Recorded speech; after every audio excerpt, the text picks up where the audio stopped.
मनुस्मृति का अध्ययन किए बिना आज का तथाकथित अबोध वर्ग भारतीय समाज की प्रत्येक समस्या का कारण मनुस्मृति को बताने का प्रयास करता है। पूर्वाग्रहों से मुक्त होकर यदि प्रक्षेपण रहित मूल मनुस्मृति का अध्ययन किया जाए तो ज्ञात होता है कि यह अत्यंत उत्कृष्ट कृति है। वेदों के बाद मनुस्मृति ही स्त्री को सर्वोच्चम सम्मान और अधिकार देती है। आज के अत्याधुनिक स्त्रीवादी भी इस उच्चता तक पहुंचने में नाकाम रहे हैं। नीत्शे के अनुसार मेरी दृष्टि में मनुस्मृति के अतिरिक्त दूसरा कोई ग्रंथ नहीं आया जहां स्त्री के प्रति इतने अधिक ममतापूर्ण उद्गार हों। तो आइए देखते हैं मनुस्मृति में क्या लिखा गया है स्त्रियों के सम्मान और अधिकार के लिए। यत्र नार्यस्तु पूज्यन्ते रमन्ते तत्र देवता, यत्रैतास्तु न पूज्यन्ते सर्वास्तत्र फला।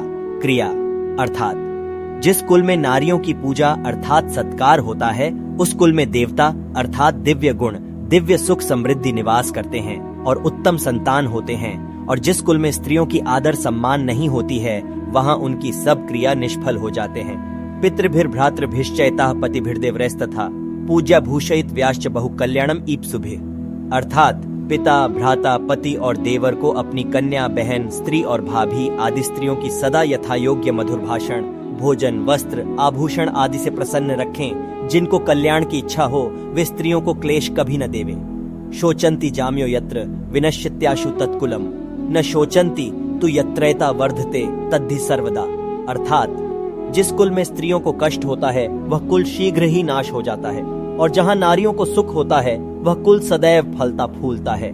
जामयो यानी गेहानि शपन्त्य प्रतिपूजिता, तानि कृत्याः तानि विनशन्ति समन्तता। अर्थात जिन घरों में सत्कार को न प्राप्त हुई स्त्रियां उन्हें शाप देती हैं, वे घर जैसे विष देकर बहुतों को एक बार ही नष्ट कर दिया जावे वैसे चारों ओर से नष्ट भ्रष्ट हो जाते हैं। तस्मादेता सदा पूज्या भूषणाच्छादनाशनः, भूतिका मैर्ण रैर नित्यम सत्करेषुत्सवेषु च। अर्थात इसलिए ऐश्वर्य की कामना करने हारे मनुष्यों को योग्य है कि सत्कार और उत्सव के समय में भूषण, वस्त्र और भोजन आदि से स्त्रियों का नित्य प्रति सत्कार करें। स्त्रियां तु रोचमानाया सर्वम तद्रोचते कुलम, तस्यां त्वरोचमानाया सर्वम एव न रोचते।